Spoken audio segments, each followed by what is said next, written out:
Welcome to the Town of Richmond meeting of Water and Sewer Commission, December the 15th, 2025. Any public comments?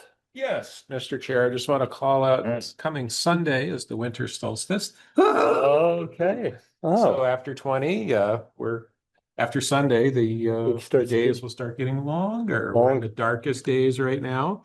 Yeah. And with the colder than normal temperatures and the more than normal precipitation and all this darkness, it's something to look forward to. And I, for one, will be very happy on Sunday after the latest batch of inclement weather that's predicted will be on its way out and the days start getting longer. Yes, I would second that. Yeah. Any other public comments? No? Yeah. Moving along, additions, deletions, or modifications to the agenda? Should we talk about storm preparedness for the big storm coming through at the end of the week? Hopefully it won't get up into the park. It's just gonna be a good thought. No, about I know. seeing it. Yeah. Gonna be a good thought coming up. Get sandbags up for the sewer treatment facility. Let's hope it, I mean, Yeah.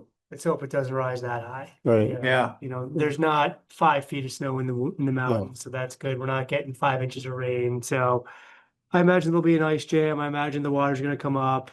We'll see if it actually gets into the park or not. Hopefully no bucket loader. Hopefully no bucket loader. Yeah, Right. so we'll see. Keep Yeah. an eye on it though, if it develops, you know, if that rain total goes up. Yeah. We'll be in. There'll be a lot of water. Well, sure. Do you have a favorite part in the bucket loader? Do you like to ride in the middle or do you like to ride on one side? We should keep moving. We got a lot to get through tonight. All right. Did you have a comment? I like the new logo, like. Oh, Oh, that's very nice, Steve. yeah, Did you get The your hat? hat too. I didn't. You I- didn't. He needs to I get will a hat. get you one. I have my hat. I have it hung right there in the mudroom, right next to my coat. Yeah. Anyway, okay. The only other, I should have this been public, is Bard brought this in from Burlington and Yeah, it's pretty dense, but it's an example of what one of the biggest, not the biggest, a Mhm. big system. Champlain Water District is really the biggest. Yeah. But they're pretty good size. nice little one pager, and so, but it looks like it's got. And it includes games. I saw that on the back, the snowman, so I might be able to tackle this one myself. So anyway, we can pass it Did they around. include that in your water bill? Yeah. Or it was just, is Yeah. it just like information? I'll look at it. I mean, It's got a bunch of stuff like. Yeah. Okay, moving along, approval of the minutes. Purchase orders and warrants. We'll start with minutes. Motion to approve the minutes of 12/1/25. Morgan, this is David. I'll second. Okay, discussion? Is Aaron out there? Don't see her I yet. don't see Aaron, so, all right, no further This discussion. iPhone is me. This iPhone is me. Your iPhone, okay. All right, Aaron is here tonight. Okay, thank you, Aaron. No further discussion, calling on a vote for approving the minutes from the last meeting. Please state your name and how you're voting. Art, I. David, I. Aaron, I. Morgan, I, motion passes. Uh, Chair, this is David. I move to approve purchase order 5326 to Xylem Water Solutions USA for an influent pump and associated components in the amount of $30,945.71. Do I have a second? Just Bart, I'll second. Bard seconds, discussion? So Steve, is this just the pump or is this the pump installed? no, we agreed to do the installation ourselves. This is just the pump. The quote was for 34,000. So this is a little less than what they quoted us. Little off topic, but all the ancillaries of plumbing and wiring and what are we looking at for cost? to install? Probably at around, I mean, the plumbing part, we're gonna handle, we're in the process right now. We demoed the old one. We've got to buy it, we're in the process of getting the floor cemented back, grouted back in, so we can get the new pump set up. and then line everything up and know what exactly we have to buy. I anticipate the plumbing coming in around $1,000 in parts Okay. and pieces. We've got a pretty good handle on what needs to be done. So it's a lot cheaper doing it in-house. Yeah, I mean, we essentially, with a little bit of help, put that used pump in. So we felt that we could pretty much handle this one. All right, There is gonna be a probably maybe around $33,000 for electrical. But they have already looked at the new pump and all the schematics, and they don't feel at this point we need to buy a new VFD. We can use the current one, which is going to save us some money. The VFDs are supposed to get upgraded when we do the upgrade. So, I mean, it'll the old pump was 25 horse, the new pump is 20. So it's not as big as the old one, so they feel everything should be able to work. okay. Aaron, questions? Nope. Okay, all right. Calling for Nope. no further discussion on the purchase order, calling for a vote on purchase order 5326. Please state your name and how you're voting. Art, aye. David, aye. Aaron, I. Morgan, aye. Motion passes unanimously. There we go. All right, next up, warrants. Would anybody like to? Motion to approve the warrants as presented. This is Bart. This is David, I'll second. Discussion? No further discussion. Please state your name and how you're voting on motion for purchase warrant report 22-810. Art, aye. David, aye. Aaron, Morgan, aye. Motion passes unanimously. All right. Okay. Let's see, next up here. Getting now into items of presentation or discussion. First up, update on easement attainment for the Tilden Avenue, Bridge Street, and Cochran Road Waterline Replacement Project. Who would like to? Yep, so we're down to needing 3 easements of the total of 22. 2 of them are for curb stops. One of them is for the relocation of the pipe, which is the next agenda item.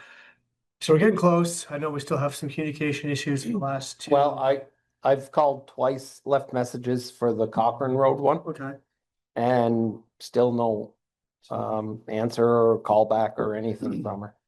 Called Friday, called today. okay. I mean, I don't know. Yeah, I know you keep. What else I can do there? My- The other one is the end of Tilden, is that right?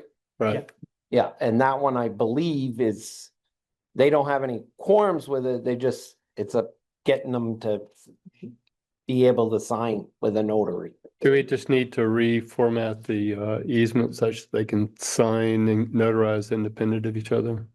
Yeah, I think, I'll make a note and we'll try to get you. So I haven't talked with them lately. I apologize. I keep saying I'm gonna give them a call but I have mean, I not. have talked with them both at different times. Right. And they said that they would sign it, they just can't together. I Let me guess. see if we can get the signature line separated so we can have signature with the notary for Yeah, each one individually. And then Sorry, I maybe, should do that now. maybe we talk with, what's her name, and maybe we could make a time that would work for them to sign, in the morning or before or after they. Yeah, okay, and if we can split it, if they have notaries where they work, they can Yeah. just take it and do it and then take it and get it done. So yeah, let's get one that's split and then we'll try to work on that. Cochran Road will be a little more challenging. I could try to call them if you want to if you want to stop by tomorrow, give me their number. I'll try to, Didn't I thought it, she's on that list I gave you. oh, she has contact on that, okay. So then let me try. But she's one of the ones who's gonna need that other information. Yes, that's the next part. So let's try to do a follow-up on both of those tomorrow. We can do that. And then, so really, I think we're doing good. We're getting close. But so we can go out to bid without all the easements, but we have to have them in place and recorded and ready to go by the time we get to construction, which would be like the spring. I know that Tyler is getting a little nervous. He wants to make sure we get out to bid sooner rather than later. So the process from here on out is get all the easements together, have the select board accept all the easements. And we need to get the property transfer tax return forms figured out for all the 22 easements.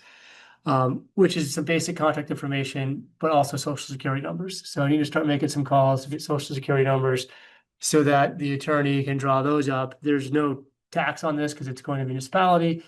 But we still need to have those forms filled out and filed. So I anticipate that's going to take some time, but hopefully it won't, hopefully we can get that within a few weeks. And if people have challenges with social security numbers or concerns, I'll probably just have them call the attorney directly.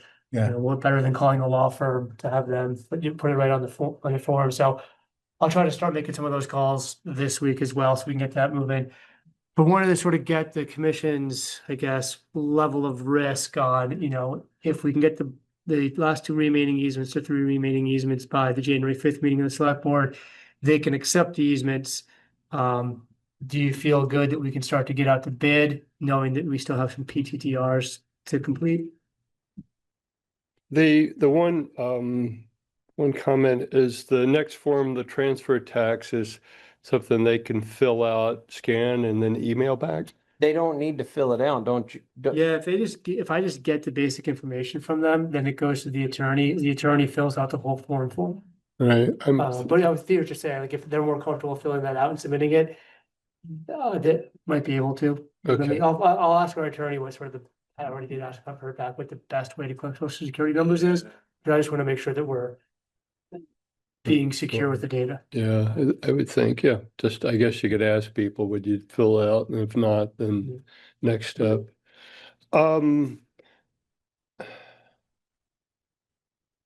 Yes, it sounds like at least 2 of the 3, we can get those in the next couple of weeks, hopefully. Yeah.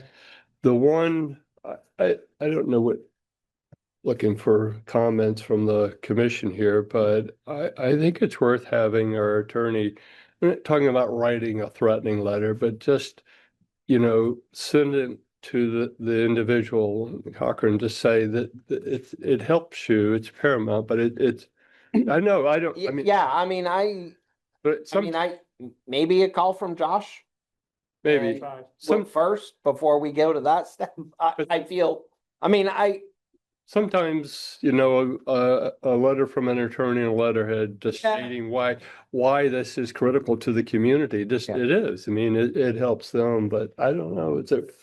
My only caution, I think what I'm picking up what Steve was putting down about, like, the letter from the attorney starts to feel a little threatening. I don't know. Yeah, aggressive.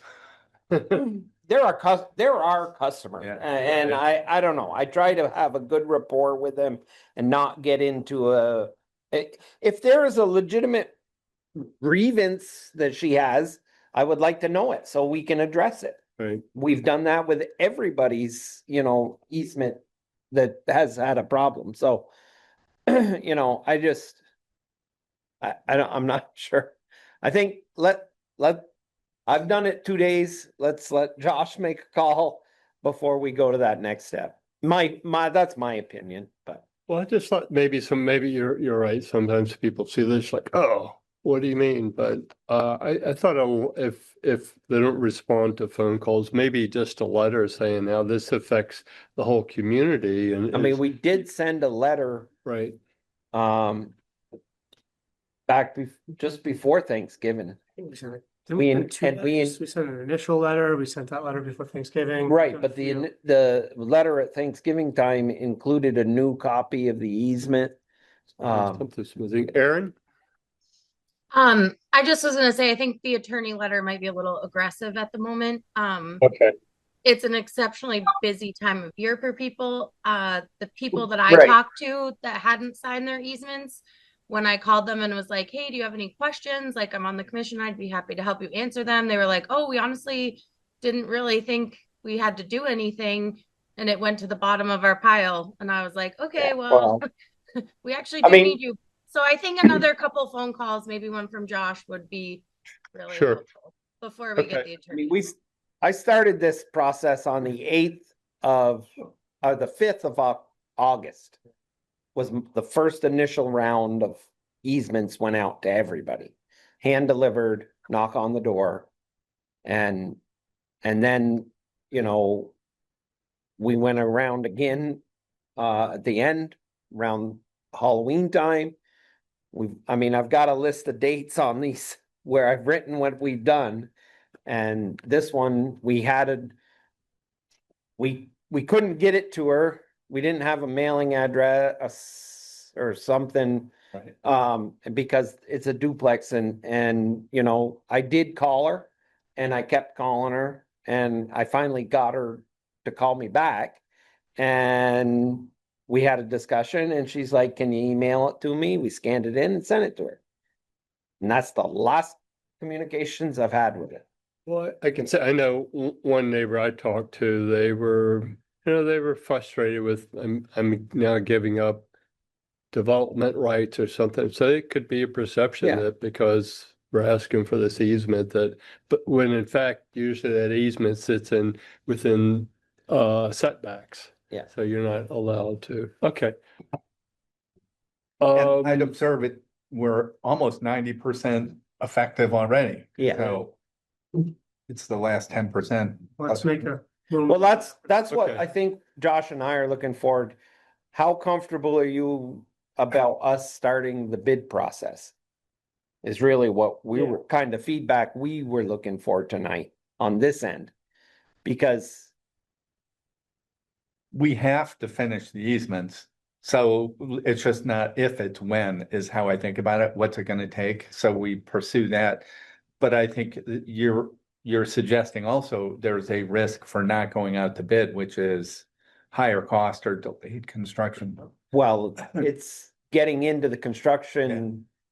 We wanted, the plan was to get this first section of Bridge Street done.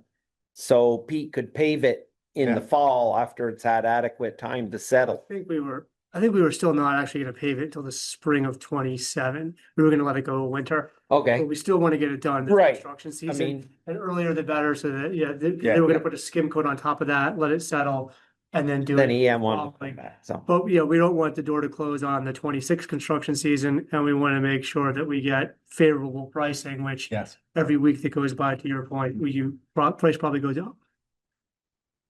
Well, maybe one more letter just stating sent certified mail or something, just saying, we haven't heard it, would please let us know if you have some concerns. Yeah, I'll try to call them a couple times this week if I don't hear back from them. Yeah. And then we'll probably, I guess by July 5th, in our next meeting, we'll know more about having the. January, geez.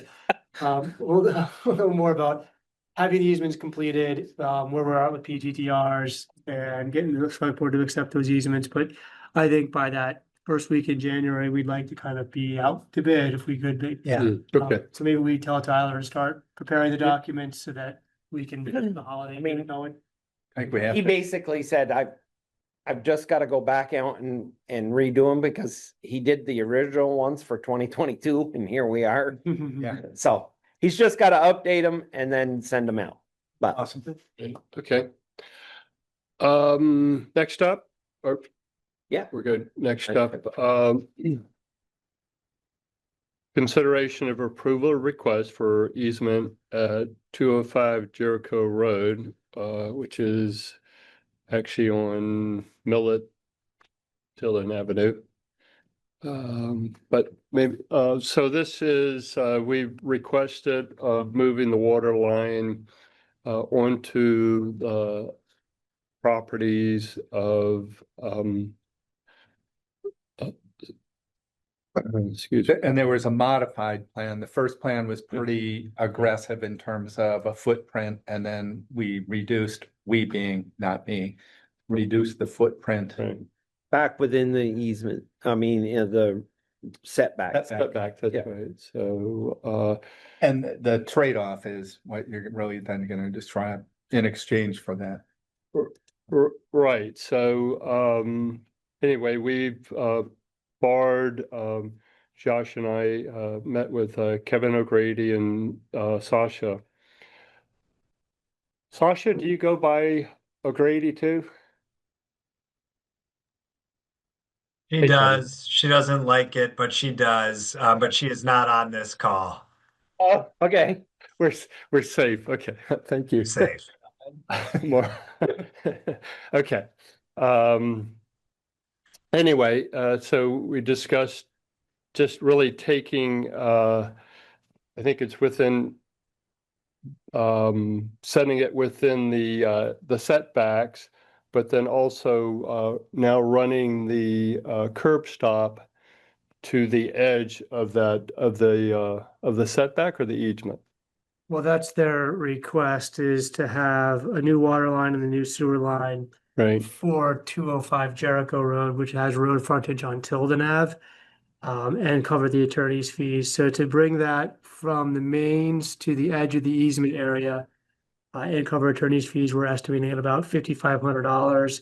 It might be a little less because apparently that sewer line is a little closer and easier to get to, and attorney's fees may not be $1,000. We also might want to consider including a meter vault and a meter in the work that the town does. My understanding is it's going to service the camper that's currently on the property, and that would need a meter vault because there's no basement. I think they call them RVs now. RVs. Sorry. And so I guess that's the question. That's sort of what we came to, and this was a level of detail, including the meter vault and the meter. And then it's ready to connect from there to the camper or house or whatever. and the septic, right, Yes, both of those. or sewer, should I say. With only a meter on the water. Right, only a meter on the water, but sewers. So was that clear to you, Kevin, or? Yeah, It's absolutely, Josh. I appreciate the summary. Everything that was laid out is clear, and you guys have gotten it right what the request is. Awesome. Awesome, okay. So yeah, so the total cost to the town would be, if we add the meter vault in, you're looking about $7,000 to $8,000. The cost to stay in the right of way is $15,000 to $20,000. So there is a real savings associated with that. right, and I guess it's easier to work on it in the future if you have Yeah. to, the water loss. Absolutely. Balance. Yeah, Yeah, It strikes me that this is our effort to sort of hit the compromise that is amenable to both parties, the property owners and the system. okay. Aaron, did you have any questions? No, Okay. I appreciate the work that all of you did going into getting to this compromise, because I feel like we were in a little bit of a tricky spot with setting a precedence about this. So I appreciate that you guys were all able to make this happen. All right, come together. Okay, Ready for a motion? I think so. This is Barda. I move to approve the O'Grady's request of a water and sewer hookup for 205 Jericho Road, including a water meter and water meter vault in return for the easement for the Tilden Avenue water line at 205 Jericho Road. Mr. Chair, this is David. I'll second. David seconds. Any further discussion? No further discussion. Calling on a vote on the motion. Please state your name and your vote. Bard, aye. David, I. Aaron, I. Morgan, aye. Motion passes. Thank you, KJ. Thank you very much, guys. We really appreciate the collaborative effort and everything. Awesome. Thank Okay. you. Thank you. Okay. Next up, view of November water data. Do we need to review it? it's up to you guys. I think it was pretty good this month. Yeah, nothing was highlighted. I'm not sure we need to review it, but I just want to say, I think everybody appreciates the fact that this comes in, it's right, the state's got to be happy, everybody's got to feel safe that, you know, we've got We, good water. all of us over there, have been we've got a system for the most part. We're able to keep it right where you guys want it. And if you don't break it, you don't have to fix it. So Yeah, good. All right. that's why you know, it is, you know, I'll just say, when I started here, this was a full-time job for one person to keep the water properly fluoridated and chlorinated, and even it wasn't to the right numbers. That was an 8-hour job for one person. For the most part, this is a 45-minute job a day now. Awesome. Wow, this is a lot, what you've done. I mean, it is so simple. You keep your concentrations the same. You don't mess with it. I mean, if it starts to go out of whack, you know, we do have to tweak it and stuff, and it gets a little more complicated. But for the most part, somebody stops at the water house in the morning. They're there for like 45 minutes, depending on what they've got to do that morning. And we don't have to go back. Right, all right. So, Good, thank you. we've really streamlined it and made it work. And the mission system has helped us tremendously, Makes sense. being able to monitor it remotely and see Yeah. what's going on. So, Good. All right, thank you, Steve. yep. Okay, next up is a review of fourth quarter fiscal year 25 financials. And right, we'll start there. There's also a review of first quarter fiscal year 26. So Josh? Yeah. We'll start with the fourth quarter. So these financials are for the fourth quarter of fiscal year 25, which ran from July 1st, 24 through June 30th, 2025. We're always a little late on presenting these because we sort of do a lot of year-end adjustments in July and August and wrap things up with the audit through September. So we're going to present these tonight, as well as the first quarter of FY 2026. So I'll just sort of go through the budget to actual report right now. So this is showing the full budget for the fiscal year and the full actual for the fiscal year. So you'd expect things to be right around 100% or so here on everything. But obviously the actuals never match up completely perfectly. So on the revenue side, revenue is under budget, mostly due to lower revenue from water users. So you can see we were at about 89% of revenue from water users, about 97.55% overall in total revenue. On the expenses side, we were under budget on salaries and under budget on a lot of the associated benefits. This is due to, I think, for half the year, we had 3 staff members when we were budgeted for 4. Overtime is a bit up. Probably a lot of that has to do with overtime around the flood in July of 2024. Scrolling down a little bit more, Waterline repairs are actually under budget, which is good. It's about half of that. And overall, we had about $69,000 more in revenue than in expenses. So overall, I think we came in pretty good. Yeah. It's 2 influent pumps. There you go. Oh, yeah. Can I ask, what is the 69 figure as a percentage of the budget, more or less? As a percentage of expenses? Yeah, budgeted expenses, because that's, you know, we're under, right? Well, yes. Oh, there you go. Total budget. 20%, yeah, yeah. We spent about 80% of the total. Yeah. And then we collected about 97% of the revenue. So, Right. Yeah, so 20% under expenses. We can go into wastewater. Right. Oh, do you have a water question? For everyone? Okay. Wastewater again for the full fiscal year. Okay. Revenue from users in this case is over budget. We're by about 3%. Revenue from septage is under budget by about $66,000. I think we were probably had a few, the flood and a few other times we were down for septic. Yeah. Too, I think. So that plays into it. Yeah, I mean, we have really strived to take septage as much as we can. Yeah. There are times that it's beyond your But control. yeah, I mean, obviously we can't during a flood. Or the pump, I think like And when we have house breakdown, was down, things like that. I mean, that's big money in the context of our budget. It's huge. yeah, And that's why I think these guys do a great job staying open as often as they possibly can. But when the conveyor breaks in the pump, in the what am I thinking of? Press. Press. Right. yeah. Yeah, then you can't receive septage because you can't put more back. We in a related item, I'm trying to right now schedule for the month of February, which is always our slowest month.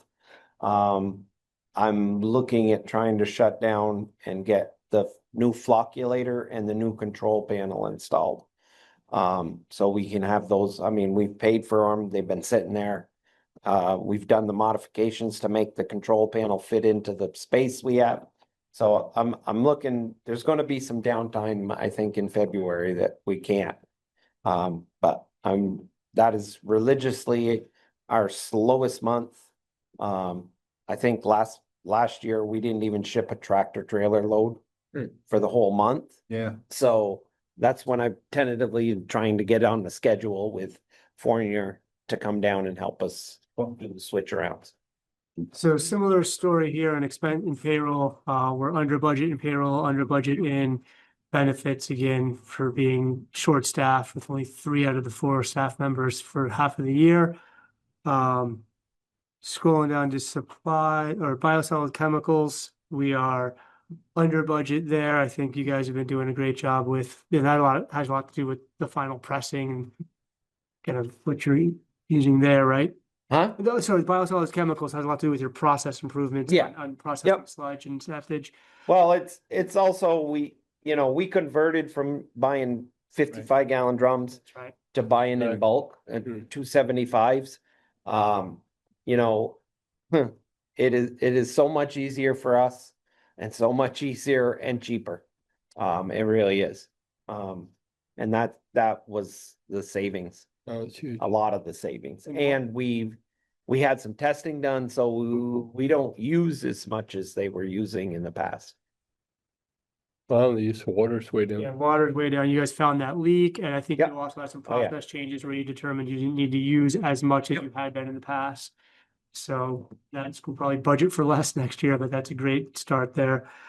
Biosolids disposal, way under budget, again, process as well as a drier, you're getting a drier output. So we were disposing of less water, which is huge. Yep. Facility treatment repair is above budget, as would be expected based on the updates that we receive every couple weeks. There's always something breaking. But Steve, again, always does a great job of trying to find a cost-effective repair for everything.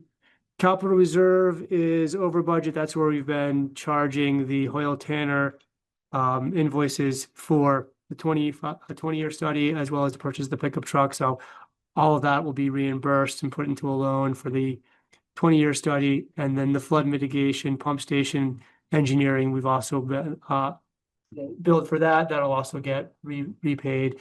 So overall, we're about $17,000 more in expenses than revenue for the year, but with the reimbursable expenses, we'll actually be ahead. We'll have more revenue than expenses at the end of the year when you factor in those other items. Awesome. The reserves and non-budget are sort of budget sheet items typically, right? So you're just showing those, Where's that? Sorry. the reserves and Reserve. non-budget. Yeah, and that money ends up getting transferred over to the reserve. Right. So, yeah. Okay. One question that kind of sticks in my mind. If you go to the water, the revenues from the ratepayers is at 97% roughly? Well, this is total revenue. Revenue from water users is line 7 here. So we're at about 90%. So, and that's the actual is actually what was billed is not what's collected. So it's billed. So what this means to me is that when we looked at it and we do our estimate for what we think we're gonna bill in the fiscal year, we overestimated what we thought we were gonna bill. So Okay. there's probably, some water, Sales. or no, some people that were conservative with their water. Yeah. So that's where it kind of comes in underneath where we thought we were gonna be. Well, I was just curious why it's 97 and 94 for the sewer. It's- Well, again, so these are the total bottom line numbers. So this factors in Motion. your revenue, your sale from hydrant hook-on Yeah. fees, everything. And this factors in your users as well as septic revenue. So there's Okay. a few different variables here and All there. right. And yeah, I don't know why this is at 103%. Yeah. This is at 89. So those are more apples to apples. Yeah. But even in there, I'd have to dive into it more to figure out why one is 10% under, one is 3% Yeah, over. I would It have could thought just they'd be the same. That's your I point. thought it would. right. Yeah, I mean, Yeah. you would think you pay the bill. I mean, it's not And they're somebody not paying the section that's sewer or No, I mean, again, this is all billed revenue, so Yeah. it doesn't matter if they pay it or not. I mean, they're gonna pay it eventually. I'd have to dive into it to figure out Yeah, why. that's fine. Maybe there's something with the way the rates are that would, maybe we got the rates better. I don't know, but you're right, it's all billed. So I'm gonna stop talking because I don't have a real good answer for you. Without Okay. doing a couple I mean, hours. it just, when I'm looking at numbers, like, No, it makes sense. Your question makes sense because you think we would be off by the same percentage in both. But I think Yeah. if we dove into the rate sheet, there's probably some anomaly we'd figure out. Some curiosities. One, I would think since you found a lot of leaks, I was wondering if that's affecting us with the new Zinner meters, but that's probably Oh, pretty minor. we do find, I mean, it has slowed down now a lot, but, for a while after we installed them, I was making a lot of phone calls. Since the portal's been set up, have you been on, it's still not? It's been 5 days or something, but And it but, was only showing monthly. the last okay, week. but yours was the same and we forwarded all that information to Zenner. And I forgot to ask Brad if cause Brad's been dealing with the portal. Yeah. Section and, they're supposed to have gotten back to us within 24 hours and I don't believe Brad has gotten an answer yet, so. Yeah, there were some other, like, not huge, but if you wanted to do a data dump printout, the screen doesn't size to your printer. And that might be just me, something I haven't set, but in other words, you see all the information. I know what you're And saying. then all of a sudden it lops off, and I've seen that. Off on the Yeah, end. yeah, like Yeah. kind of not a big thing because the data's there, but okay. Could be good. The hydrant, is that from dry wells, why it was so high, or from people filling swimming pools? That could be from swimming pools, This is pre-drought too. Oh, it's pre-drought. This Yeah. goes from 24 to Oh, 25. July 1, yeah. Yeah, but Okay. the last number would be June 30, 25. So maybe it's swimming pools. it could be Hmm. ice skating rinks. We sold a bunch of water to Heinsberg. All right. I think that was in that section. Yeah, okay. Yeah. So, I mean, just last week, we sold 17,000 gallons to a water hauler, but it went to Jericho.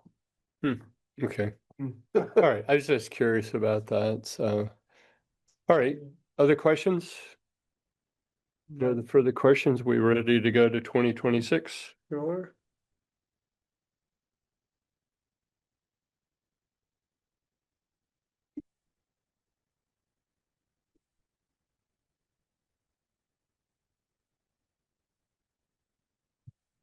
Oh, no, we didn't go over septic financials, did we? I mean, That was on it was on there. We sewer. thought, we Okay. thought that we were down in septage for the year and, Okay. all right, so now we're gonna go to water for FY 26. So this is the first quarter of fiscal year 26, which ran from July 1st, 2025 through September 30th, 2025. So the drought would be in these numbers. the budget is showing the full year budget, the actuals is showing the actuals year to date for the first 3 months of the fiscal year. So in general, we're looking for about 25% of actual percentage of budget. But a few highlights, we are trending behind a bit on water revenue. You can see we're at about 22.53% of user revenue. Fire protection services, we haven't billed yet. We do that once a year. So that is 37,000 that will come online pretty quickly. Staffing, we are below again on staffing because for July, oh man, Duncan and I thought we did something tricky to this, but apparently it's still not quite working. I'm gonna say the light's on. Yeah, so. But nobody's home. Yeah, and this poor projector, we played with it a whole bunch end of last week to try to make it work better. Thought we'd play with a couple of settings to make this not happen. We also put the new projector from over there in, and focus was never quite right. So usually shut off continues. So we are still on Zoom, but it's just a projector issue. So maybe that's our one issue for the night. We'll see. We'll see. So staffing wise, we are under on salaries and benefits. Again, that's because for June and July and August, we were at 3 people. In September, we hired the 4th. So we should see those quarterly sort of start to catch back up as we proceed with the fiscal year. Where else are we at here? Admin support from the town. We haven't billed that yet either. So that's showing at 0 expenses, but it will get billed. Repairs and maintenance, we're only at 11% of the budget. So far, not a lot of breaks on the water side of things for the first 3 months. And then we'll flip over. Oh, wow, that's good. Coming. Yeah, I know. It's so frustrating because could we have a fairly new projector that's also an Epson, and every time you hook it up, it's sort of grainy.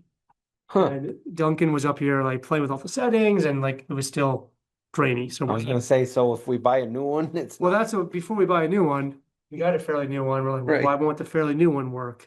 So it's one of those projects you dig into and you find new things that are wrong every time. On the expense side, on the revenue side for wastewater, we're a little bit under on the billed revenue to users. Septic revenue is up. We're at 30%, where we should be at about 25%.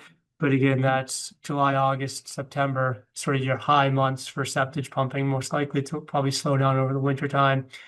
Salary is similar story as to water. We're behind 25% goal, mostly because of only 3 staff members in July and August. Admin support from the town still hasn't been billed. Biosolids chemicals, we continue to trend low like we did for the full year of 5. Biosolids disposal, again, continues to trend really low. I think a lot of that, again, is just the drier product with the press upgrades. Repairs and maintenance, we're trending high. We're at 42%, where you'd expect to be at about 25%. But as we've talked about, there's always something going wrong that we're trying to address. Those are kind of the highlights for the first quarter of fiscal year 26. Just a point about those, where we're running high, that's the facility as opposed to the collection system. Correct. Proportionally. Right, yeah, so building, fleet, grounds, pump station. It's where the high ones are. Yeah, and I think, right, the biosolids facility repair, we're at like 9,700. That's probably the conveyors, the screws, things like that have the gearboxes that we've lost over the last few months. All right, any questions on the first quarter of 26? Pretty good. Yeah. Thank I think you. so. Yeah, Thank you, Steve. Knock on wood, try. I mean, something like that. Doing good. Right.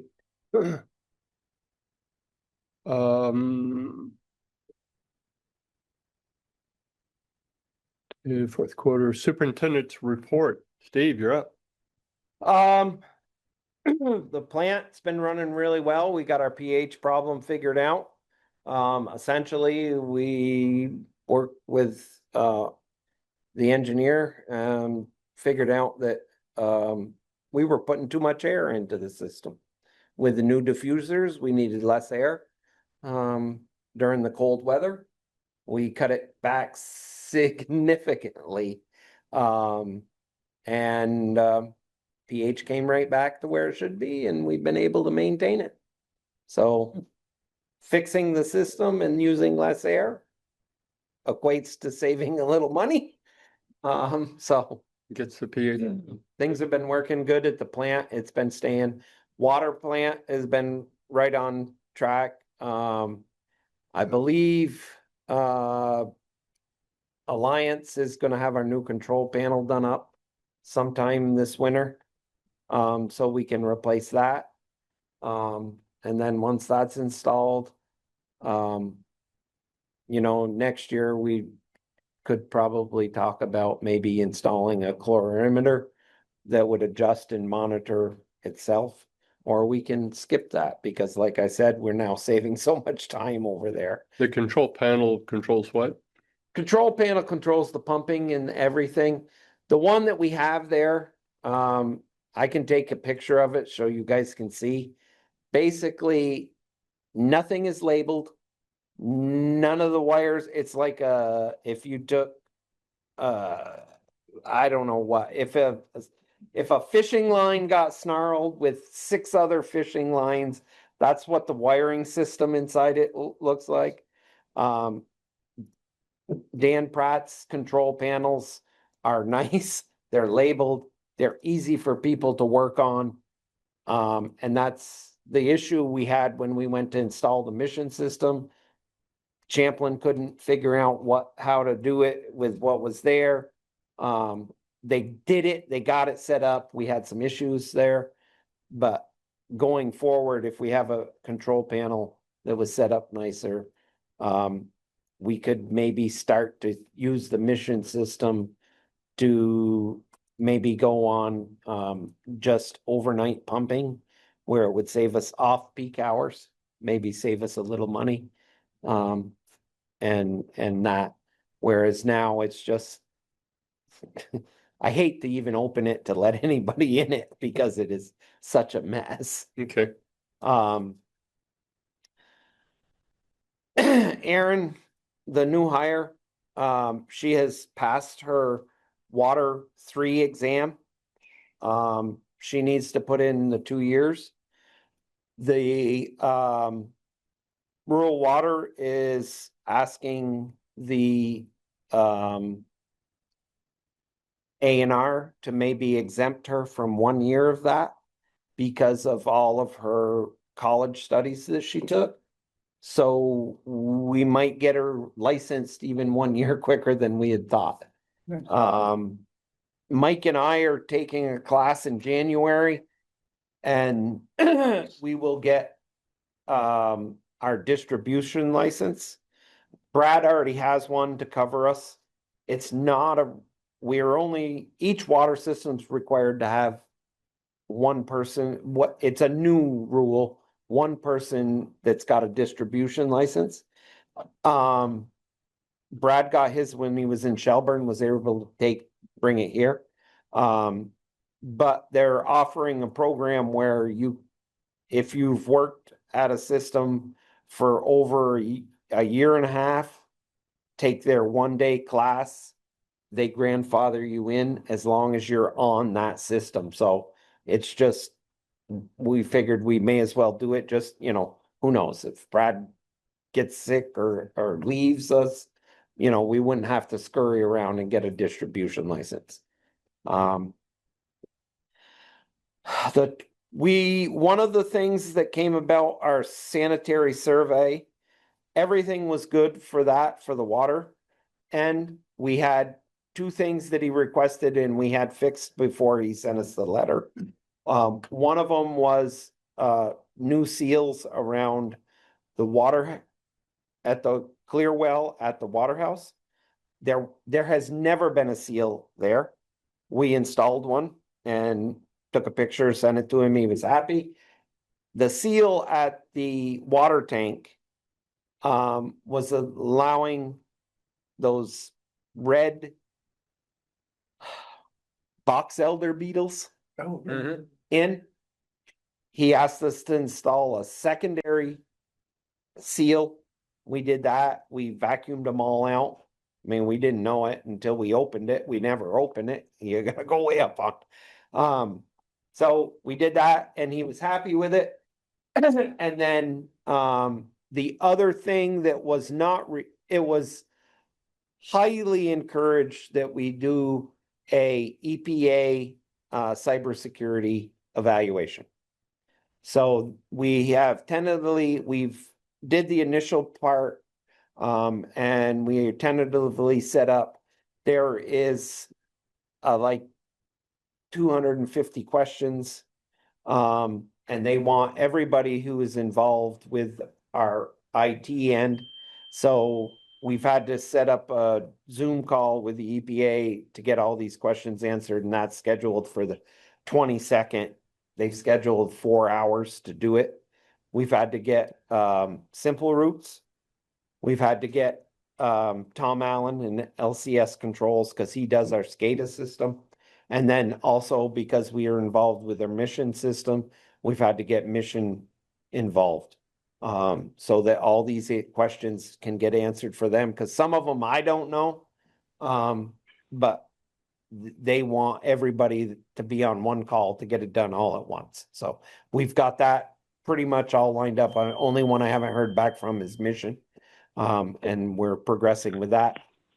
So what will happen is the company that's doing this for the EPA will then write recommendations for us going forward for a cybersecurity protocols for both water and wastewater.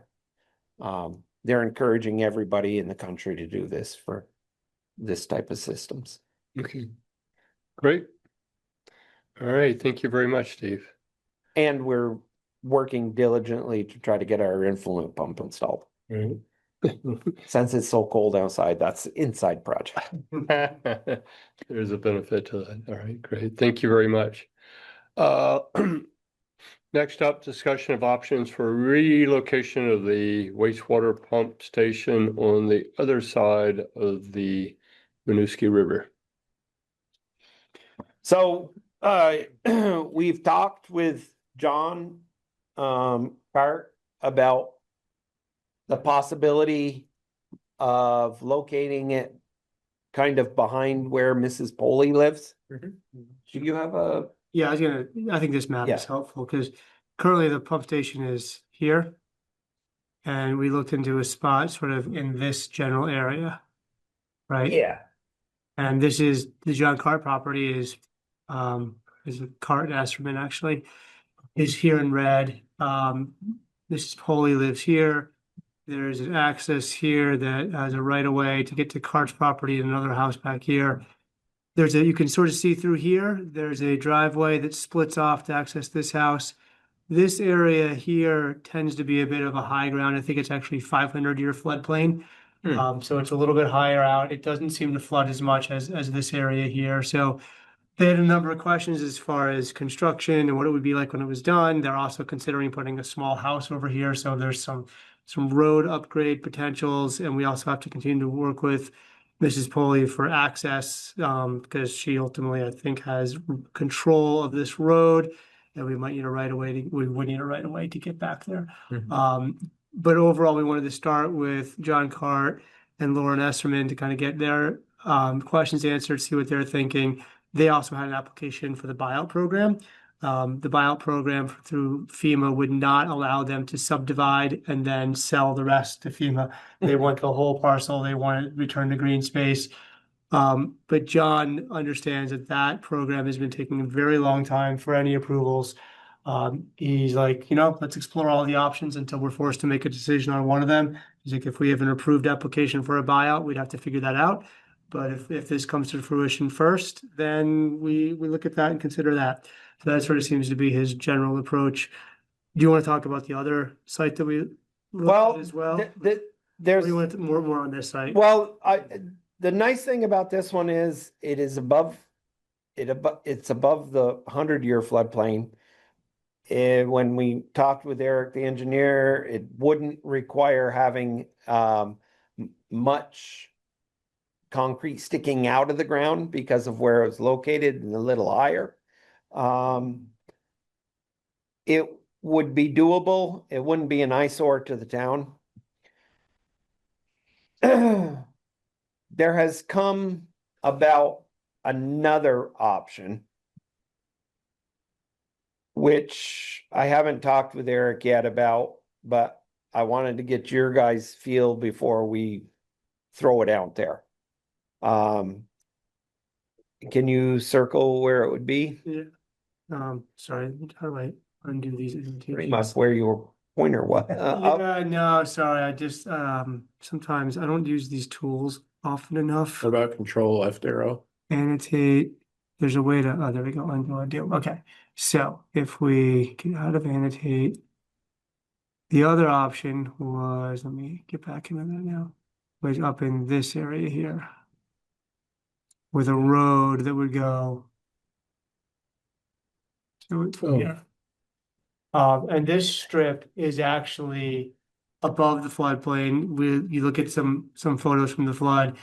It doesn't flood right here along the road, and this area doesn't either. This area is owned by Gary Bresser. He sort of put it out there as, I guess, as Barb would say, a proposal. You know, this could be a spot for it. You know, I think he'd prefer to have it maybe over in this area, just because he doesn't want to put something for the town that's like right next to the road. That's that, you know, it wouldn't be that high though. It'd be only a couple feet off the ground. It wouldn't be a construction. Well, I think I think it's even higher than the other location. Mhm. The initial thing is, if you know anything about where Gary's house is all ledge. Mhm. Gary swears to God that on the other side, when he was doing some construction, there was a hand dug well that was like 35 feet deep, stoned up. That they dug into it and found. So the indication would be there might not be as much ledge there. It is obvious that we're gonna have to dig up, to keep it gravity, we're gonna have to dig a deep, a deeper line. It would probably, I mean, it would mean going deep there. It would probably mean driving some pylons. Oh, yeah. And by the road there. We really hadn't pursued this option, because we didn't think Gary was interested. But he brought it to us. The only thing he thought about putting it in that location is, he would like the control panel maybe not in his line of sight, which means putting it kind of this, a ramp, cemented ramp there where the sidewalk is. Mhm. Maybe locating it over towards that a little more. This is Bart. I don't understand why the road there parallel to, Is there a guardrail there where that drops off? well, the red arrow, why would we need that? That was simply getting construction out of Bridge Street as an option. So it's a service road. Where the arrow is would be where the line would go, Uh. and you wouldn't have to dig up the street. Oh, I see, yeah. It's simply, that would just be like an easement. That would also be the access, right? Yeah, pretty I much, think yeah. It kind of drops through here too, and then it would be. You know, weird it- to go over this. It's a little awkward being that close to the bridge Yeah. with the turn. Try to turn off, go over the sidewalk, get in there. It essentially would be right beside that cement area there, right in that area there. There's a telephone pole there. What's that structure that's there now? That is a foundation that Gary created, I guess. Supposedly there used to be, back in World War II era, there was a tenement house there. And that's where the well came from. I don't know any of that history. Gary has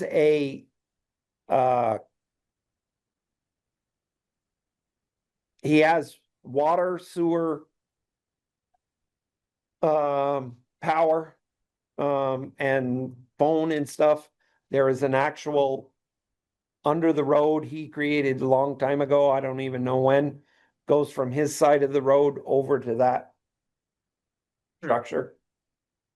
Is the proposal to then for him to sell the land to the town? Is that how that works? Well, I mean, yeah, I mean, we would, yeah, I don't know if he wants to sell it or we would have to have an easement or how it would work, but I think a sale probably. We'd have to have some sort of an easement or, yeah. Or One or the other, one or the Yeah. other. I'm sure the Gary would, want some compensation for that Yeah. as well. either way. But it's a, possible spot and I don't know, I think kind of an interesting one. Yeah, the line right now that goes up to it goes over the bridge drops down somewhere where, I mean, must be. Yeah, I don't have real good maps on where it goes up through there, but it travels, the water line travels up through there somewhere too. Okay, I have a sneaking suspicion that it's back, yeah, right about in that area. Probably in the right of way, I would imagine. It has to go over there because it comes out of the ground at the bridge. okay.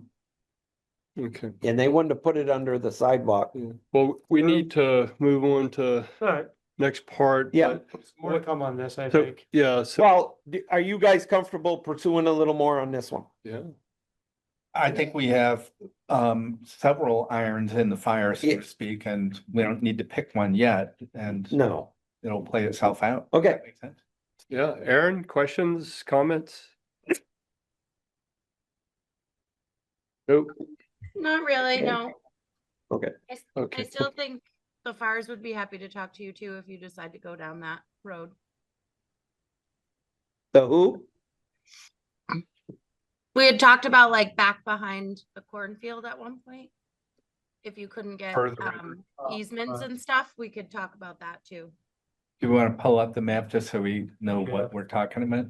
No, I don't know what we're talking about. I'm just saying if the other things don't work out, I think we were we talking could talk something, to the guys. Well, even back further. Somewhere over what there. were we thinking? Yeah, Over here? yeah. I think, sorry, I don't know, obviously I don't know where I'm going. The further, I mean, it just seems the further out of the direction we're going. Right. the- Getting there and back becomes Right. more of a project. Yeah, right, you gotta go through a few parcels. Okay. And Okay. some of that, it depends where you are in the field. You gotta be elevated because some of the field floods, right? right, Yeah. so Okay, great. Okay. Thank you. Thank you, Steve. I just don't want a giant concrete monstrosity in the middle of Richmond. I'm not putting my name on it and I don't want it there, so. Somebody can graffiti your name on it if it goes up. Good, okay. Next up, review of funding alternatives for the wastewater treatment facility 20-year upgrade. John, And we have Hayden on. Hayden, okay. Not that stretch of cord across. So as you're getting ready, can I just say, I've done maybe at least modest due diligence. People like at regional planning commission. So are we missing anything? Is there some magic pile of money? Because there seem to be many citizens who believe, oh, there's a grant somewhere that will Mhm. pay for all of this. I haven't found that magic grant. No, yeah, we all always wish there's that magic pot of money. And it's gotten more competitive to find alternate sources of funding. As far as the public goes, like if we go back to the Clean Water Act, as you all know, like, there was massive amounts of money when these wastewater facilities were built. But they didn't, it didn't necessarily set it up for eventually replacing or upgrading them down the road. So there's many communities across Vermont and New England in the same boat of, okay, how are we gonna manage this? So there are some levels of grant dollars or subsidy, as the SRF program calls it, which is mainly towards planning. And then if you qualify with median household income, there can be some other avenues through NBRC or through USDA rural development, but the town of Richmond didn't qualify for those programs.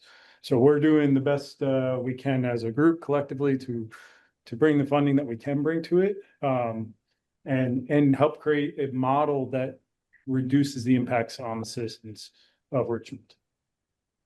Fair assessment. Do you want us to jump right into it and kind of lead in and go through what we shared, or do you have any other Yeah, I think we were hoping for maybe quick synopsis? yeah, 15, because most of it is time for everybody. I want to say I'm not sure how many participants are here that have questions, but Bart and I had an opportunity with Josh for you to run through it, and I want to make sure that both David and Aaron have plenty of time as well. So I don't know if you can get through it in 15, 20 minutes. Yes, Aiden and I talked earlier. Aiden's going to give you a really quick high level view of what we have prepared for today, with the context of if there's anybody from the public on the call here today.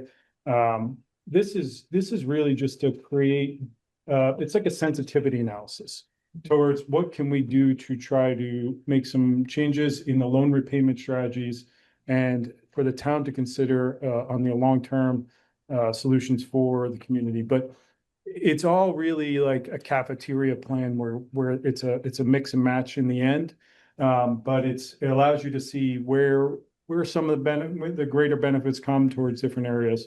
So Aiden's going to walk you through that, and then we'll talk about it. And then hopefully we'll have some time and we can live on screen sort of see what adjustments we would want to make as a group and move this project forward. Okay. Aiden. All right. Hi, everyone. Good to see you again. I'm going to share my screen. I'll start with an overview of the tool again. I know we've discussed this a couple of times already, but just a final update for anyone who may have missed the earlier discussions. Let me know. Can all of you see that? We're about to. There we go. Now we can. Okay. All right. So this has evolved a few different times as we have basically learned more information, incorporated updates to the project, all of that. But this is really an overview of the entire tool. The one that I opened up here is Alternative B. I believe we presented 7 different repayment alternatives. So out of the ones that we presented, this is sort of the best case scenario. I will go over the results right after I go through the tool quickly. The intent of the tool is basically to incorporate all of the town's budget data for the sewer system, as well as sewer revenues, historical data usage, all of that, and allow you to vary sewer rates, to vary development, things like that, as well as funding mechanisms in order to basically, come up with solutions for repaying a large capital loan for a project in the future. So the top toggles are basically these 4 lines. And then actually quickly to reiterate, the intent is that the user will only vary the cells that are blue. Everything else is sort of supporting background calculations. And then the blue cells are supposed to be, user variables. So up here at the top, there are toggles for you to control sewer and septage rates, basically incorporate increases moving forward on an annual basis. And then the next 2 are intended to represent future development in the town of Richmond. So for each of these, you basically have the entire study period that you can incorporate on a year-to-year basis, a certain amount of development, or, for example, a certain percentage sewer rate increase. Right here, we have the anticipated total of the septage that would be received. For this scenario, this does project an increased volume as part of the treatment facility upgrade project. The historical average is closer to about 20,000 gallons per day. And then we've got some escalation and inflation factors. So basically, this is applied to a lot of the other, like the ongoing revenues and expenses from previous years. And then we've also incorporated an additional factor for interest rate on checking accounts for any sewer reserves. We've also got some future capital expenses intended to account for basically replacement costs for any new equipment, as well as to account for any new capital projects which have not currently been planned but may arise in the future. And then over here, this is sort of the financials. As we've discussed previously, I think the intent is to divide this project into two different contracts. The first would be primarily focused on the septage receiving equipment, and I think some of the flood protection elements. And then the second contract would cover the remainder of the treatment facility upgrade. So basically, you can put in costs up here, grant and subsidy amounts, and then you can fill in the information for the lender. So for this particular scenario, we were looking at CWSRF, so the Clean Water State Revolving Fund for the loan. Then you can control the bond terms, basically when you want to start that term. And then down here, these are some alternative strategies that we've run scenarios incorporating as basically ways to reduce the impact on the ratepayers. So I'll discuss that a little bit more once we get into the different scenarios. And then basically everything else is sort of like it's like a display for results. So generally for a repayment alternative to work, you want everything to light up green. Basically these over here in the corner are showing you whether this scenario generates enough revenue in order to repay the loan. This over here summarizes the loan repayment and basically what proportion of the projected annual payments would go toward principal as opposed to interest or administration fees. Over here on the right, this is sort of an annual toggle. So there's a little drop down right here where you can select different years. And then this will basically give you a projection of all of the different rates as well as the average residential user's annual bill. And then at the bottom, we also projected the municipal tax rate, which ties to the taxpayer burden sharing alternative that I'll discuss. And then down at the bottom, this is sort of the bottom line. There were some assumptions used to distribute surplus and deficit value from the different reserve funds that you have. So there is some assumption involved with these individual four funds, but basically the intent here is, we want to generate alternatives that would allow you to pay for the loan in the short term, as well as generate additional reserves in the future for any future capital projects. So really what we want is we want to keep the balance of these accounts in the black the entire time. So in this case, that would light up green if it stays positive. And then this is showing on an annual basis, basically what the anticipated projected approximate value of the reserve funds would be throughout the duration of that study period. So that's an overview of the tool. I'm going to jump over to the results. This is a lot. I do have a couple figures on the following two pages, I think, which might make it a little bit easier to sort of visualize some of this. But I'm going to very quickly run through the different repayment scenarios that we ran. So we did 7 scenarios, and we varied some specific items for each of them. Like John mentioned before, the intent of this is sort of to be a sensitivity analysis so you can see, for example, how impactful receiving increased septage volumes would be to the loan repayment, or how impactful increased growth in town would be, or how impactful some of these alternative strategies like taxpayer burden sharing or loan suppression might be for your loan repayment. So we really just did a 5-year outlook for the table. But basically, the scenarios we've got, the first one is the worst case scenario. So that's saying in the future, you won't receive any more septage. There won't be any additional growth beyond what we'd consider like a baseline. There's no additional like alternative funding sources or methods. It's the shortest loan that we would anticipate, which would be an SRF program 20-year loan. And again, that's sort of the worst case scenario. So at the end of this 5-year period, we would be looking at an approximate 159% increase in the average residential sewer user's annual bill for that worst case scenario. For the second alternative, this is sort of the best case scenario that we ran. I wouldn't say this is actually the best case scenario because we incorporated a lot of conservative factors throughout. But as far as the septage that the town of Richmond may receive, this would be the best case scenario, and that this would match the capacity of the upgraded facility to receive septage. And based on some of our earlier discussions over the summer, I think we had determined that receiving septage is basically providing some extra bang for the buck for the town, bang for your buck, as far as generating a little bit more revenue than the expenses that it incurs. So in this scenario, the increase is significantly lower It's up to about $760 by FY30, or a 34% increase over the next 5 years. And then we looked at a bunch of different scenarios evaluating other things. Alternative C is looking at basically just increasing growth, so projecting a little bit more development in town and not changing the septage received, using an SRF 30-year loan. And then this alternative projected approximately doubling the average residential user's bill by FY30, up to about $1,100, or a 96% increase.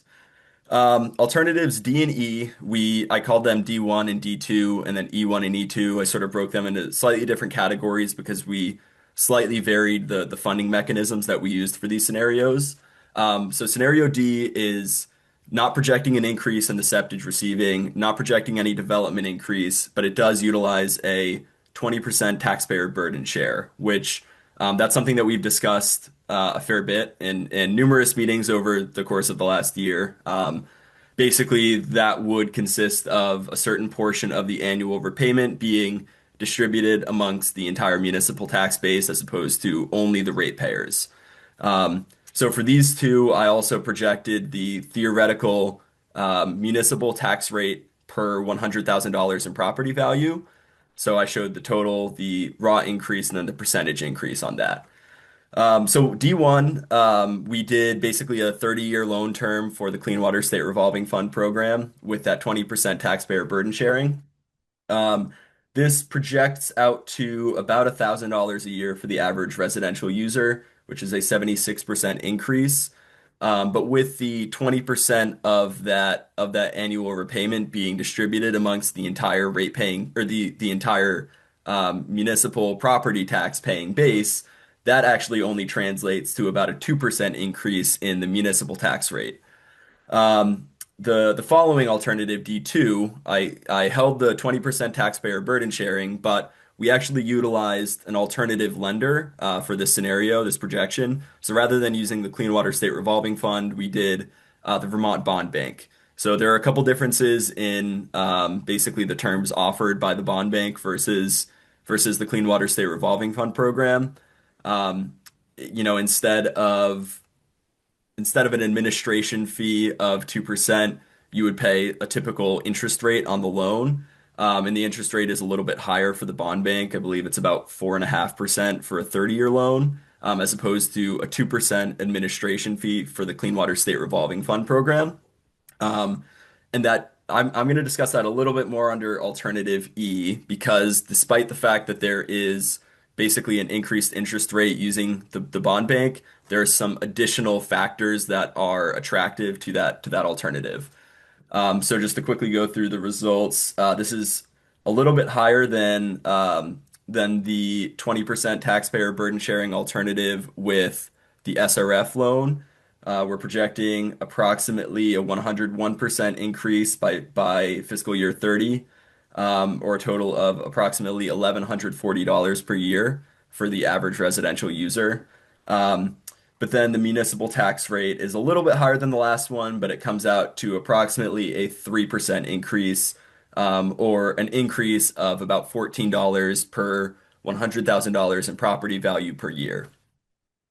And then this final scenario, of which there are two, scenario E, we are looking at loan suppression. So this is something that is offered through the Vermont Bond Bank, that I think at times may have been offered on a case-by-case basis through the SRF program.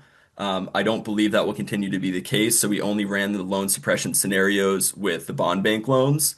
But basically what this allows is 100% deferment of principal payments on the loan for up to the first 5 years of the loan term. And then all of the principal would just get divided by the remaining years on the loan. So for example, with a 30-year loan, if you suppress the loan by 100% for 5 years, you would pay no principal, but you would pay interest for the first 5 years of the loan. And then the remaining 25 years of the loan term, you would pay the entirety of the principal. So rather than that being divided by 30 years, that would be divided by 25 years. The intent of this is that you can reduce some of the earlier payments, and ideally grow some capital reserves in order to dampen the blow of having to pay that principal annually, once the payments do kick in. So the two different alternatives here, the first one we looked at a 20-year loan term, the second one we looked at a 30-year loan term through the Vermont Bond Bank. The 20-year loan term, the increase comes out to approximately 76% in the next 5 years, or $1,000 pretty much on the dot for the average residential user's annual bill. And then the 30-year loan term, again, distributes that principal payment over an additional 10 years. That ended up being a little bit lower on the increase, came out to about 61% increase or $914 total for the average residential user. I'm going to quickly look at two figures. I know it's difficult to compare each of these scenarios when we're looking at it in a table. So I wanted to have something to make it a little bit easier to visualize. So basically this first figure, we're just projecting these first 5 years that I'd shown in the table. You can see 7 different scenarios. Not necessarily easy to keep track of which one's which, but we wanted to see which of these repayment methods, which strategy would be most impactful.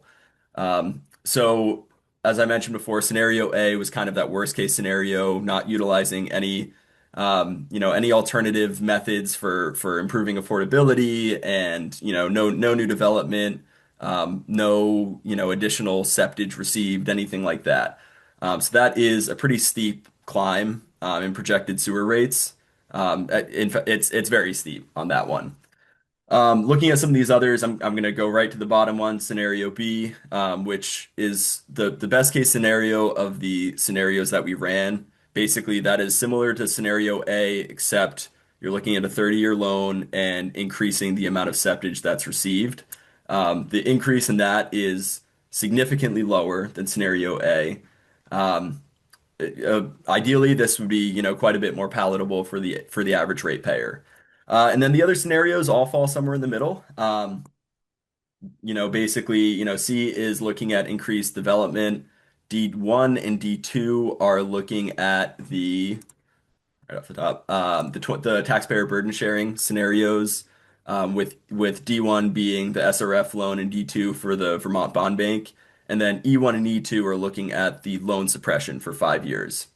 I also did a figure that projected an additional 10 years. The reason I did this is I think the 5-year outlook makes some of the loan suppression scenarios look a little bit better in the short term because deferring the principal payment allows you to do a slightly more gradual increase in basically revenue generation to build up those reserves. So it dampens the short-term blow. But there's one particular scenario that is dramatically different, and actually two that are dramatically different, and those are scenario E, so E1 and E2. I clicked to the last page. E1 and E2 look like the second and third most attractive of the scenarios that we ran.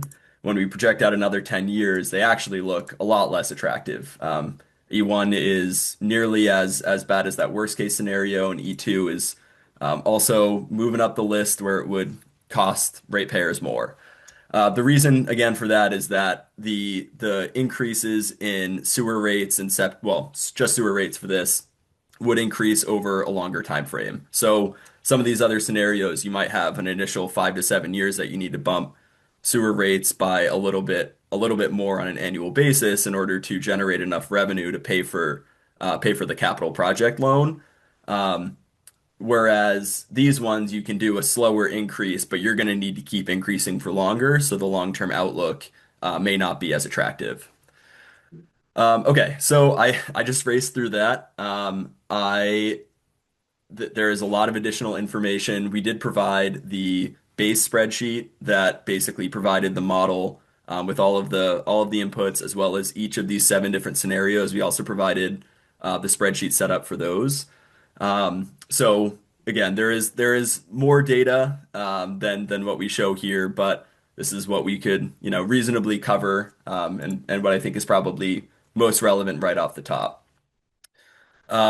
So I think, John, correct me if I'm wrong. I think we want to open up the floor to questions, discussion, comments, anything related to these different alternatives. Yeah, and before we do, just two quick points. I did run like one as like a no project, right? So like if Yeah. you weren't to do anything, the model has base assumptions in it. We are accounting for inflation, so you would need to just maintain. So there is a 2.5% increase in general that you would want to do even without any project. Like say like your equipment's perfect and you're just running, you're operating in the current circumstance, and that does come out to be, I think, about a 13% increase by FY30 if you were to run something like that. And then, like we said, you can package together a number of things to come to an optimal scenario for the town. That's what we'll start to work towards here today. The other thing is I saw Catherine King's on the line. Hi, Catherine. Catherine's with the state with the Whisper program, and we've talked about Whisper here before. None of these scenarios account for Whisper, and that's intentional because Whisper really does bring a benefit to the repayment. There are some economic incentives to going with Whisper, but it's a program where you won't have the sponsored project identified until you are at the time of signing your construction bond. So we don't want to plan for it, but it's something to continue to stay interested in. And if we can find a good sponsoring project, then this would be, whether that's in the town of Richmond or a neighboring town, that's something that could be of real value to the town as well going forward. But for today's sake, we're just looking at how can we conservatively assess the future and make sure that this is a good plan for the town. Just maybe just 1 minute on what is Whisper, so everybody knows. Well, the person who best described it, Catherine, I'm not sure if you want to give your pitch. Sure, yeah, thanks everyone. Yeah, so Whisper stands for the Water Infrastructure Sponsorship Program, which basically means that municipalities with clean water SRF loans for their step 3, so it only applies to the construction phase, can decide to support natural resource restoration and protection projects for up to 10% of the base loan for that construction. And in return, they will receive a reduction in interest rate that essentially cancels out the additional cost of that and provides an additional reduction of 0.1%. So eventually, sorry, my cat is jumping up here. I'm very interested. So eventually you will see over the lifetime of the loan that a loan including Whisper will actually have a lower repayment over the life of the loan than one that does not include a Whisper natural resource project. So that's the really high level of the Whisper program. Okay, just a way of funding restoration of like the Winooski River where payments are increased at the beginning, but they sort of drop then as time goes along. Yeah, I actually think with the amortization tool that Catherine that you've shared with me before, you can actually see the even though the principal increased, the reduction in interest rate, that there's each payment is slightly less. Okay. Annual payment even over the course of starting in year 1. Yeah, starting in year 1. So right. And that's something we can run through, and we definitely that's down the road. It's something I'm impressed by. Catherine's great to work with. It's really even the administrative efforts Catherine supports between the two projects. So pretty low risk, good incentive thing for us to keep an eye out for. Okay, good. Bart? I'd like to explore septage revenue briefly. So the sort of feasibility, it strikes me that the septage revenue is more of a market than most of the other things we're talking about, where we have captive audience, customers, market.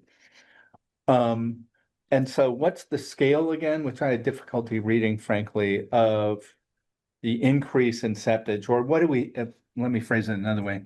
What do we think is plausible? And I'm more looking at Steve for an increase in septage processing and revenue.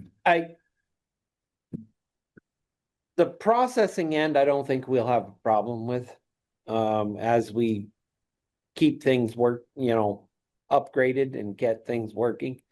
The problem I see is, how do we get more here? Yeah. How do we entice people to come here? Yeah, I mean, to get a bigger share of the market that's out there. I mean, Right. currently, our biggest, doesn't bring all their stuff here. I mean, they take a lot to Essex, a lot to Shelburne, just because it's convenient. They're there, they don't bother running it back here. One of the options is, as I said, 24-hour receiving. That, Essex doesn't have it, but Shelburne does. Montpelier does. And that is one of those things that's out there. That I think we could entice people, to come here if, because of our locale to the interstate. But there has been some suggestion that running trucks at night through a residential area might grow to be an issue. So I guess the big question is going from 20,000 to 35,000 gallons a day. That's almost double. Is the market there? I think there's a little bit of market out there. I don't know how much. It's increasing all the time. There's development going on that's not on. I mean, they're encouraging residential areas to develop now more. But there still is, I mean, you look at Heinsberg, you look at Huntington, you look at, even Richmond, there's a lot of area that isn't connected to the system that is in the development area, that their people are subdividing. They have to have a septic system. Septic tanks need to be pumped. They need a place to go. I don't have a real good answer on, I can't. I feel we could take more right now, I don't think the issue would be the processing. I think the issue is getting that bite of and it may come down to, we might have to decide to, contracts. You bring us X amount of dollars and we'll take five, you get a smaller rate or something like that. Or you guarantee us you're going to bring us X amount and we'll set your rate at this, that might be a way to get more here. But currently the only way I feel that it can be upgraded is going 24 hours.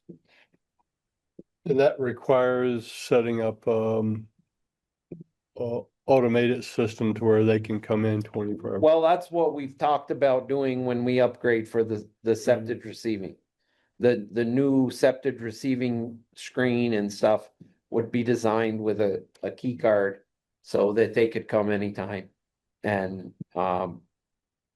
unload, and it would take away the billings problem because the software, we'd upgrade that way. I mean, that's how it's done in, I'm not sure, I don't believe they have a key card in Shelburne, but I know that that's how Montpelier handles it 24 hours a day. And I just think, the question of how many trucks going, what time of the day through that residential neighborhood is probably a challenging conversation. I mean, I keep our during the summer months, basically from March until I end of October, beginning of November, I stay at the plant till 4 or 5 o'clock, because that gives us, sometimes in the summer months, that'll give us 5 to 6 trucks extra because there's nobody else, no other place they can go. So they come to us and I stay there till 5 o'clock. So I know that market, and they bitch and complain when I shut down in the beginning of November, because they're like, oh, I thought you stayed open till 5. No, I do that in the summer as a way to get extra revenue in. But in the winter months, it doesn't pay because it's not a daily thing. But there are several haulers that plan on us being open, and they come in because they know they can conveniently come in and dump at those hours between, Essex shuts down at 3, Actually, Essex shuts down at 2:30. Milton is so sporadic that, you know, a lot of people don't even bother going there. And then, like I said, Shelburne is pretty much 24 hours, but I'm unclear how they handle their unloading at Shelburne. No, sorry, could I ask a question? Yes, Steve, go ahead. all right, yeah, so, how late do haulers typically operate?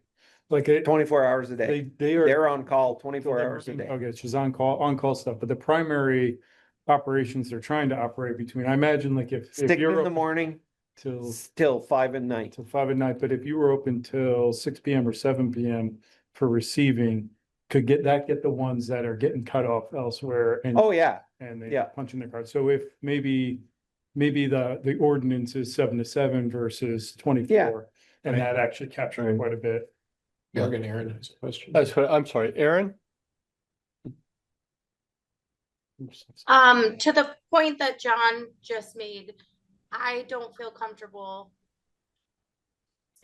making a plan for a 24-hour operation through a residential neighborhood. I think there needs to be some middle ground on that. I know like sometimes we have to haul corn out of there and we use that road later in the evening till like 9 maybe and start at 6. But I feel like we do that for 3 days out of the year and we allow access to our property in return. So I have a hard time agreeing to the 24-hour a day thing. Right, okay. Which is all about our market share and volume coming in. Two other things. I think if we're going to talk about town contribution, I think that should be a select board conversation, just to get it sort of out there and we think about how to do that. The other thing that I've thought about is like local options tax. As opposed to a property tax increase. Some towns, cities have done things like this in a targeted way. I'm gonna put out a local sales tax essentially to pay for a specific thing. And that, of course, is also a select board conversation. Right. So thinking on that lines, so what is, if there was just 20% townwide contribution, right, from tax, what is that dollar number annually? Aiden's got the. Sorry, just a second.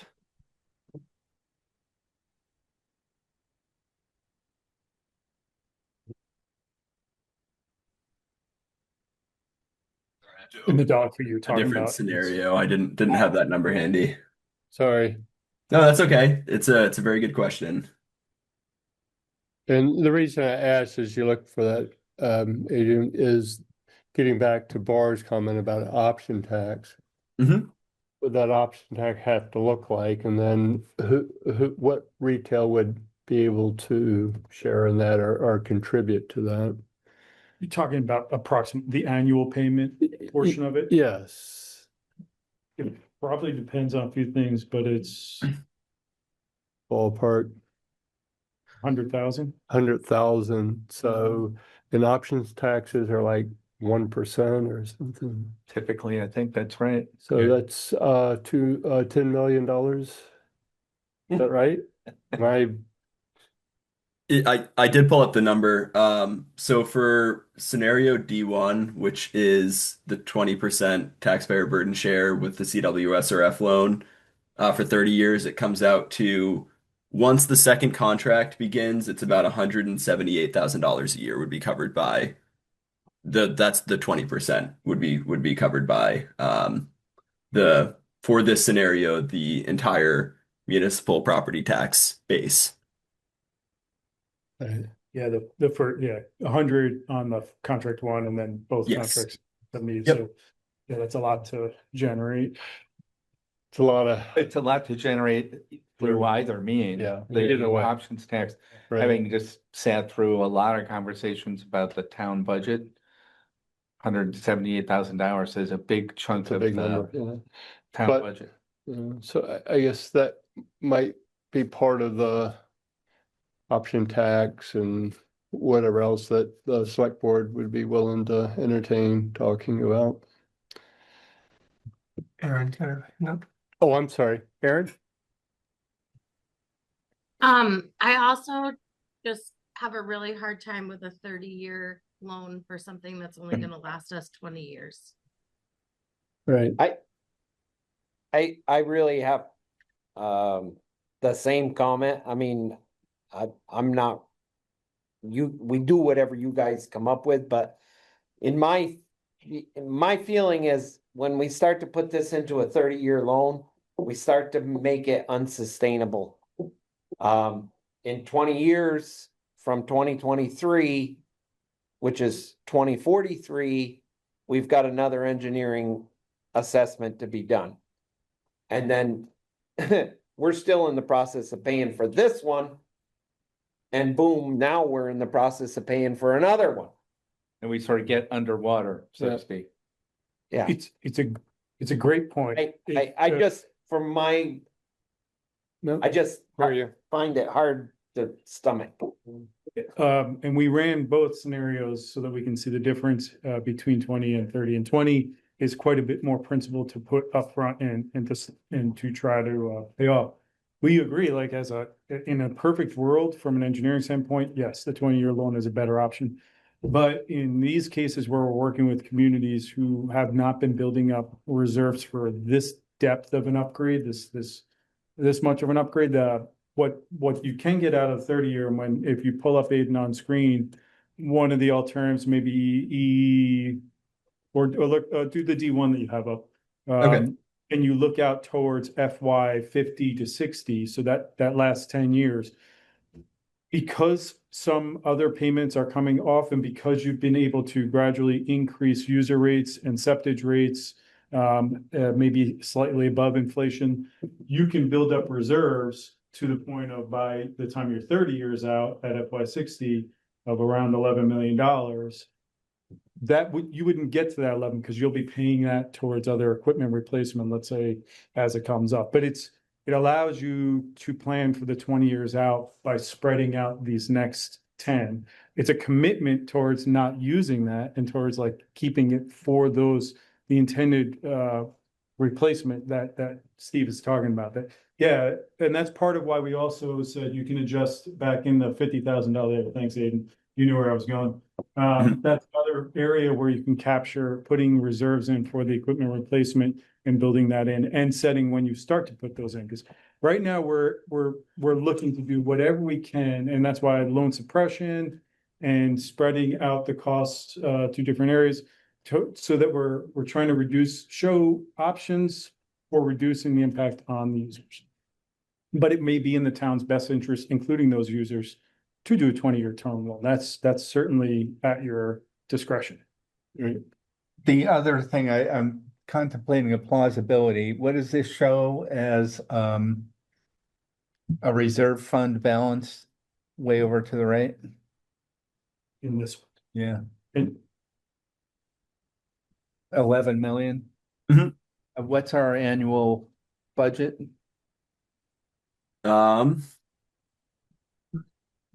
He's got it. Oh, is this related? Now, that's actually not the reserve. So yeah, that one unrestricted sewer fund, is that where you're getting to? Yeah, I mean, the budget gets up to around FY 30. I guess FY 32 is when it'll jump more. In the 1.6 to 1.7, it does continue to increase beyond that from the escalation and like the inflation factors. So I'm thinking about the plausibility of, the public, the voters, the customers saying, yeah, our budget is $1.5 million and we're going to like save $11 million for a rainy day down the road. I see. So you're asking all the way out. Zach, that is going to be There bigger. was already pushback when we had $1 million. Yeah. Yeah, that's coming out to around 2.5 million a year in expenses and appropriations. For sewer. I do want to point out FY 30, FY the 60. purpose of the tool is not to get you to $11 million, because because that you're going to start making different decisions at FY49. It's showing that that is an option, and you start to now. Steve comes back, and Steve's still working, and he just won't retire real quick. And he's taking the elevator up. He's like, I've got these pump replacements coming up, and they're going to cost me $1 million, and and you can plug it in. And I've got another 2 years before they come up. You can plug it into this and start to say, okay, now we're saving that $1 million specifically for that. You'll never get to $11 million because there's going to be things along the way that are going to pull that back down. It's just showing the model is only just doing what can we do for the next 10 years to improve the impact on the community and allow you flexibility and freedom towards looking at scenarios long term. Yeah, if I can just add to that a little bit too, like what John was just saying, you might be making different decisions further out, but most of what we are looking at is this first 15 years or so where we're seeing the inflection points. Like you start to build reserves, we're projecting contract one to hit in FY28, you see a little bit of a dip. You start to catch up, start to build some reserves, the second contract hits in FY32. So the tool is intended for in the shorter term to determine how you can weather the storm of those added annual expenses so that you can start to, well, basically, feasibly generate more revenue than the expense that you'd be incurring annually. We wouldn't anticipate this would hold beyond, FY45, FY50. And, to add to that, there's a lot of projection. The further out we get on the time horizon, the more uncertainty there is, the more the assumptions come into play. So yeah, the intent is to more focus on the beginning, and we've actually at times considered eliminating the last like 10 years of the figure, 15 years of the figure, just because, we think there's enough uncertainty that that's unlikely to be the reality once you do get out to, FY50, FY55. Yeah, because after 20 years, the reserves only 1.5 million. Right. So, but Aaron has her hand up. Aaron? I think you answered my question, but I guess I still have a hard time that we would have 1.5 million at the 20-year mark in FY45, and we'd have 10 more years. And I understand that we would be, in theory, banking this money, but we would also be needing that money for an upgrade. And we've heard from the public, like when I joined the commission, there was money in those funds from Kendall's time, and that was not taken well by our community. And I think that will remain the same. And I also think that the water and sewer is something that we have to have in order to function in the community. You cannot pass a school budget and try to make changes to it, but like we're talking about drinking water and essentially manure. Like we have to figure out how to do this and do it so that it passes and we can provide that service. And I don't know. It seems like it's not going to happen. Right. Yeah. So maybe it is wise after 20 years, we get rid of the bars to the right. Sure. Yeah, we can shave that off. Definitely, yeah, just not. It's all out there in the tool. You can work with it and show it differently. Right. And the thing is like I said at the beginning, the Clean Water Act, right? The intent was that with taking that money, that towns would build up and plan for their own payment of replacement equipment and things like that. We're at that point again where we're trying to set you up for options to be able to self-manage and not have to lean on these large loan programs. But that is really far out to the future. So pretty unstable. Like, yeah. What year is the Clean Water Act? 70s. Yeah. 72. Well, the Nixon era, right? Huh? yes. Yeah. So it's like 72. Yeah. I don't think it's plausible to say what people were supposed to do in 1972. Just saying. No, totally. Yeah, no, I don't mean it to be that way. I just mean that the idea of having, these are some of the largest assets that many towns manage as far as equipment goes, individual people and equipment. So it does, I do understand the. I mean, if you look at how they were set up, the treatment plants were set up to to clean up the water. And there was initially a large amount of money to get it done. Yeah. And, you know, we took it on. What happened was there wasn't maintenance, there wasn't upgrades being done. And then they sat back and said, okay, we need to start assessing these. And that's where the process of the every 20 years, we need to have an engineering assessment done, which I think is a good thing. The problem is some of these towns, and we're one of them, didn't set money aside or weren't keeping up with the upkeep. And now we're at a point where it's essentially a rehab of everything just to bring us back to even. Which for me sounds a lot like highways, roads, and school buildings. Mhm. It's a similar Yeah. scenario with similar timeframes, right? Yeah. I mean, I keep telling you guys going forward, I'm not waiting 20 years, you know, the pumps, the influent pumps that we're replacing right now were they're original. Yeah. They're 1972. They should have been dealt with 20 years ago. 20 years ago. They weren't, and I can't, and it's not the fault of the engineering. It's not anybody's fault, but they weren't dealt with. So we've got to deal with it now or we can't function. Going forward, you know, every 5 years or whatever the maintenance on those pumps are, where we need to pull a pump, send it back to the guys, have them completely rebuild it and send us a new one with a warranty. It's going to get done. Brad is on board with that. I'm on board with it. We're trying to make it sustainable going forward. And it's the same with what we found in the blowers. I just have a problem snowballing it out 30 years on a 20-year project. No, it's understandable. One thing we could do too, because this is looking out 30 years, and it's to give confidence that you have the ability to take on a 30-year loan and cover the expense of these big equipment. We could add specifically into certain years with Aiden's help, like of what the large expense costs for equipment replacement would be. Yeah. Where with Steve, work with Kirsten to make sure when those projected years would hit. And that would reflect, you know, what we think will actually happen. Another point I want to bring up, kudos to, Aaron, Steve and Kirsten in relooking at the PER and thinking about in terms of two contracts and the commission for that recommendation so that we can, it really does, it's impressive at how much of a benefit that is within this of the upfront highest need replacements, and then the second one to allow you to space this out over time and spread that a little bit down and on your users. Where did Aaron go?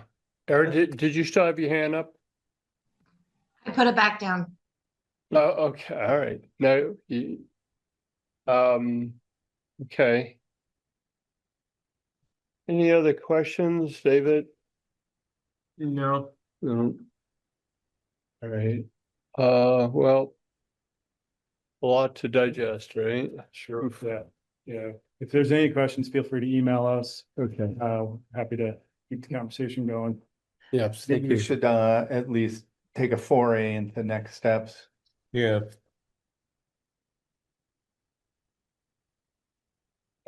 As far as on the engineering end, the proposals at the state level, right? Right now, we're waiting to hear back from them. Yeah, good point. So yeah, the design contract is with the state. So we will be reaching out to them to understand where that is. Normally, the review should be back now. So once we get approval there, then we can execute the contract and then start to talk about the kickoff meeting on the design. Yeah. But yeah, we're ready to go. All right, great, thank you. So, Due diligence, so we're talking about the expense side. Or this is the revenue side of how do we pay for those expenses? And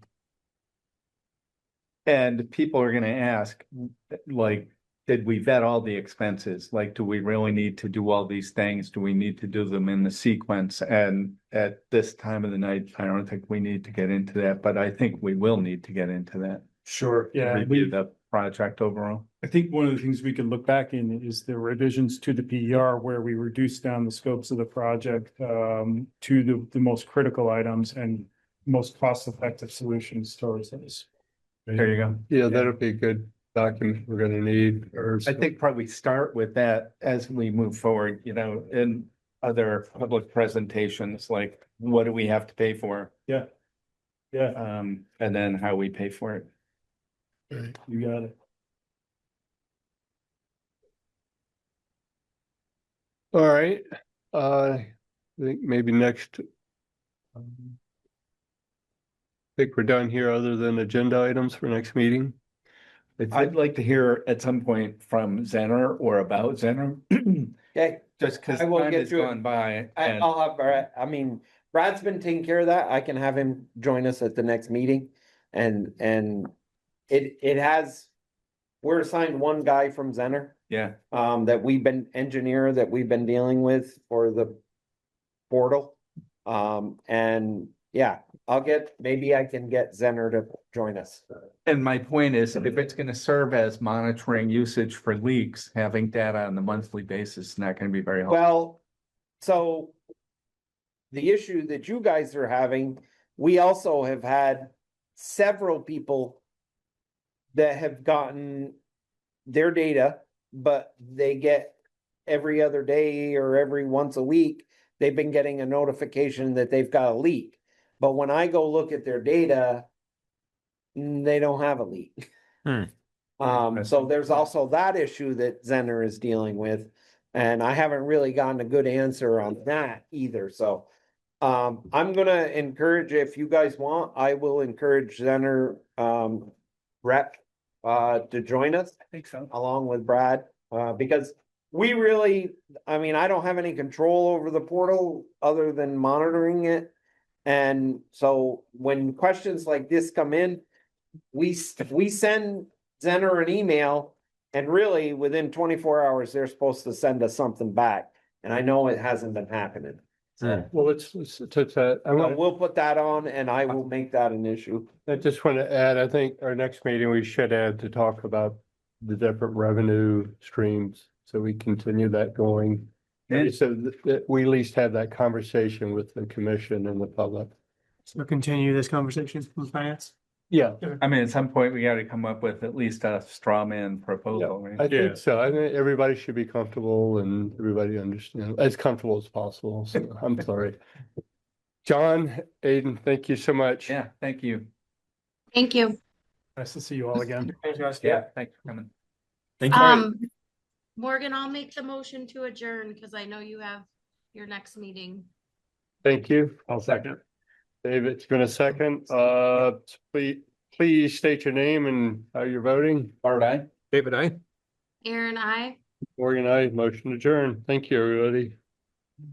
Thanks, Morgan.